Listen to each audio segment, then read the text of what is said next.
everyone, and welcome to Sorta My Podcast. My name is Vincent Herman, Vin The Human, and thank you very much for joining me for episode 79. Another interview for you guys, this time with the Ohio River Valley Cosplay group. Yeah, that's how we do that. Anyways. Real good at what I do. This was actually a really interesting interview. I was not expecting to learn as much as I did. This group does a lot of cool stuff, which you'll hear about in the episode. A lot of people involved, young and old. Again, you'll hear about them in the episode. Stop grilling me. Jeez. Okay, yeah, just had a good time. Also, it was a very easy interview. I actually didn't go into this with any pre-planned questions, really. I just kind of went off the cuff on this one, and it came out good. You're not gonna hear me often going like, yeah, I nailed it there, but I really think this went well. And they are really good at giving an interview. They're obviously not shy talking about their group themselves and what they do. Again, awesome interview. Really hope you guys enjoy it. We're going to turn it over to pass to me and pass to them. Hey guys, I am sitting here today with, I haven't caught your names yet. It's Kim. Kim and Ryan. Kim and Ryan from the cosplay organization ORCS. What is that an acronym for? Ohio River Valley Cosplayers. Oh, that's great. I love how that came together. And you guys are actually doing ORCS tomorrow? Yes, tomorrow Yeah. afternoon. Yeah, we'll be all painted up in green and have our armor on. Now, is that going to be everyone in the organization? There's a group of about 10 to 12. Yeah. Oh, wow. Yeah. That's fascinating. Yeah. I have to come get a picture with you guys Yeah. when you do that. It is pretty cool because the cool thing about our organization is there's like no age. We have as young as 3, and then as old as in their 70s. So it's very inclusive. It's very inclusive. It's diverse, and that's what's really cool about seeing an individual interpretation of an orc, because they're just as unique as all of our members. So it's really, really cool to visually see what our organization is. So everyone's going to have a little something different going Absolutely. on. Oh, wow, that's great. How did you guys start this whole thing? Is it you guys who are in charge of it, or? Well, yes, yeah. We're like the con mom and dad. But Okay. yeah. Pretty much. So I started the group in 2015. Cosplay community was very different at that time. It was a little bit toxic, and people were not very helpful. There was not much information out there about things that you wanted to learn about. YouTube was, I mean, you could find certain things on there, but there just wasn't that much information. So we wanted a place where you could come and find out how to cosplay and how to build your cosplays and, you know, help the community and become a stronger group. So a few of us actually started the group after I brought everybody in. We started with about 50 people in the Louisville region, and then that following March we came to Lexington Comic-Con here and decided to expand. And then I met the lovely Miss Kim here. And actually, we met through ORCS. Yes, we did. So I had done a rockabilly. I love rockabilly characters. So any character that I can make into like a pinup, I will do. And I had a rockabilly Harley Quinn that I wore to Fandom Fest, and I didn't meet the group then, but someone else from the group met me and drew a picture of my Harley Quinn, which Ryan saw, and he reached out, invited me to join the group. And then we were friends. We were friends for many months, and then we just started dating. Yeah. That's great. So many different elements to you guys getting together. It's very cool how that type of thing happens. Yeah, and ever since we've been together, she's been kind of the backbone of helping me get this community to extend further. She's definitely a rock. I had the original concept and idea, and it was kind of a social club, and now it's kind of evolved into way more than that. It's Right. a cosplay family. It's a education resource, as well as a community outreach. So, do you guys do a lot of charity work and stuff? We do. I think we would like to have the capacity to do more, but if a charity reaches out to us and they have a need for cosplayers, we help facilitate that. Right. And then we've done things like we had not this last Christmas, but the Christmas before, right? We had a child for Make-A-Wish. We had booked the theater for Star Wars, and we were all in costume. We went to have our picture made with Santa, so we took the child with us. So he got to have a picture with Santa with all the Star Wars characters, and he got to go to the movie with us. That is so great. So we do all kinds of different charities. We also did the one for the girls' home. Yes, Maryhurst. We did Comic-Con for a Cause in Frankfurt. And that was for somebody who was needed a heart donation. So we've done all different Via kinds of Calori, stuff, which raises money for children through the New Beginnings Foundation. For children in foster care. So yes, any opportunity that we have that we can give back to the community through the form of artistic expression in our cosplay, we definitely are open to those opportunities. I think that's great, and I'm really glad I'm getting this interview for our listeners, because a lot of people when they think cosplay, they just think nerds dressing up. They don't realize that there are so many other levels to it, so many more. What's the word I'm looking for here? Multifaceted organizations like yourself that do a lot to help out not only people cosplaying and their community. That's fantastic. And cosplay is becoming more mainstream, so it's easier than it was maybe 3-5 years ago. Yeah. It's really it's good that it's evolving, but for us, there's more demand because people want to learn to do different things like foam smithing or makeup or wig styling or sewing, or so we've kind of shifted from where like we all show up at the con dressed in costume and hang out together to more toward offering like workshops and being collaborative and educating, and so that's a big part of like the panels. We do panels. We started it. We didn't do Cincy, did we? Yeah. Oh, we did. So we did Cincy, SuperCon in last year, and then we're doing 6 or 7 panels this weekend at Lexington. Yeah. And that's really good. Working together removes that element of competition where you're just struggling to stand out amongst these people so that people will turn your way more than theirs. And instead you guys are just locking arms and being like, look, we're all doing this. Exactly. And that's the thing too, is when we do our panels, we switch it up. We'll let, members join in and do it. It's not just admins all the time. It's we get our whole community involved, and we want to make sure that everybody has their own little piece to take home.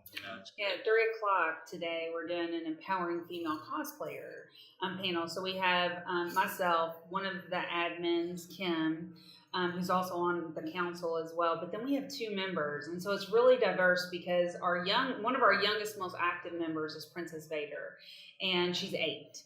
And she is an amazing cosplayer. She will be on the panel as well. And then our friend Brian, we met him at Cincy last year, and he does like a drag gender bend version of Sailor Moon. And so it's really beautiful to be able to see the diversity and different ways that you can, encourage and empower people to express themselves in the way that they want to, and to build and costumes and do characters. And the world is getting to a place where the lines aren't even getting blurred; they're just straight up getting removed at this point. I saw a gender bent Misty out there; it blew me away. I was like, "That's so cool, so great." And that's the great thing, is what better way to empower females than being a male and showing that you can represent females, in whatever way that you can help out. I think masculinity in its strongest form is being a support system. So yeah, and I think sometimes women in particular, I mean, it's very easy, like a lot of the women feel like we can only do female characters, or that you have to be feminine, or you have sexy. to be sexy, and that's the thing, and there's nothing wrong with that if that's what you choose to do, but you don't have to. Like it's a clear blank slate that you can make your cosplay whatever you want it to be. And what's really cool about that panel, it's the 3rd time we will do it, we've actually had men come up and say, I really wanted to do like a gender bend or a crossplay of a female character. I'm like, go do it. Go do it. Dude, like, what does that look like? And I mean, it's so exciting. The great thing about that is not only does that empower females in that same spectrum, because they are either cross-dressing as that character or gender bending it, but it also helps, empower the male too by doing that. Furthering the foundations of what equality really means. Exactly that. Absolutely. Exactly right. And that's what it's really all about. Well, do you guys have anything coming up recently that you guys want to plug before we bring this to a close? Conglomeration we have in Louisville. That's going to be another small convention. It's a really cool convention. The way that, and actually we have a code. What is it? ORCS 2019. ORCS 19. 19. Okay. So anyone interested in purchasing, use that code. You can get a discount off the purchase of the tickets. But it's also a membership. And what's really cool about that con is like they have a concierge suite. They have snacks, drinks. So it's a different type of con. Mm-hmm. Then we have Geek Out. Yep. It's College Corner, Ohio. That's in June. That's actually run by one of the ORCS members. So admin/general good guy. But it's a Steve Campicon. Yes. It's a Campicon. Steve Hannon's that guy, and he's amazing. So. Yeah. And it's his birthday today, so happy birthday, Steve. Woo! Can you elaborate on that Campicon? Sure, I've never heard that term before. Yeah, so it's his family owns a campground in College Corner, Ohio. Okay.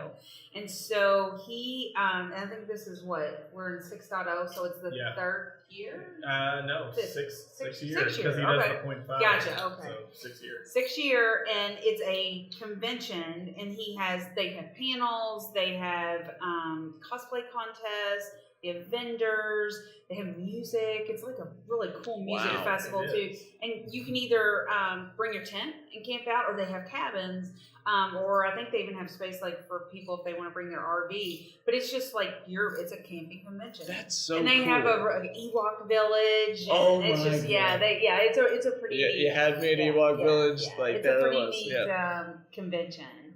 And then what else do we have?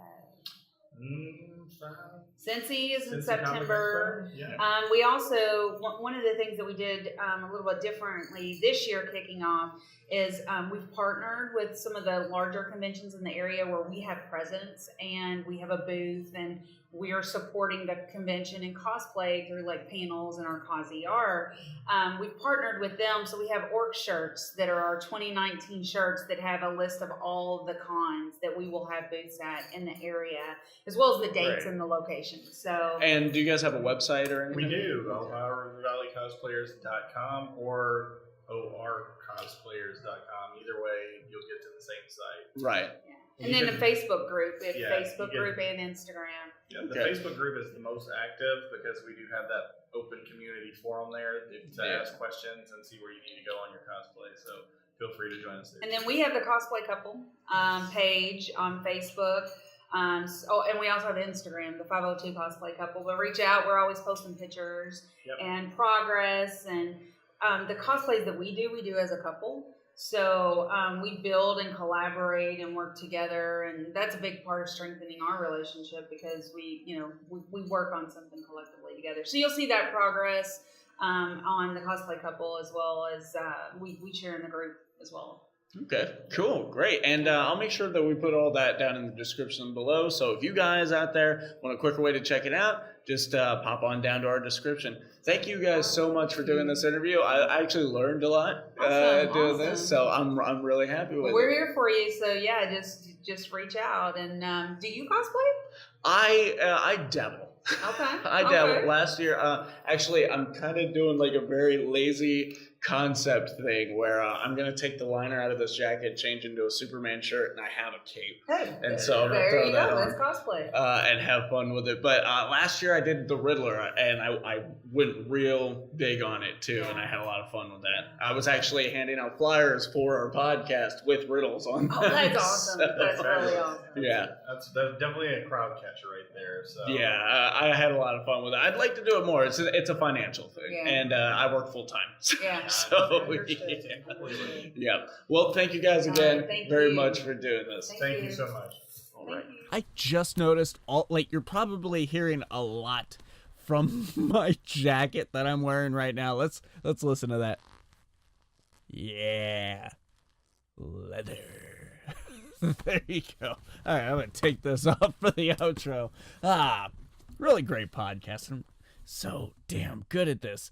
Oh, well, I had a lot of fun doing that interview. I really hope you guys enjoyed that one because I really enjoyed listening to it, doing it. It was a lot of fun. If you liked this episode, like it. Subscribe if you loved it. You're checking this out somewhere. While here, why not comment any of your thoughts about this group or cosplay experiences or cosplay groups that you may be a part of. Share it. Let people know what these guys are doing, especially if you're a local. Hit that bell on YouTube if you want to know when the newest episodes are up. And like our nerd news page, Sorta My Comics on Facebook, and follow Sorta My Podcast on Instagram. Check out Subject to Change Entertainment on Facebook and Twitter, and all of our personal social media, and the ORCS personal social media and stuff is down in the description below. Guys, my name is Vincent Herman, Vin The Human. You know what's coming next. I know what's coming next. The big one. Although this was like one of my favorite interviews, the ORCS one that I did, the next one is the big one. Guys, I'm going to stop because I'm going to start babbling. I'm going to start going off again.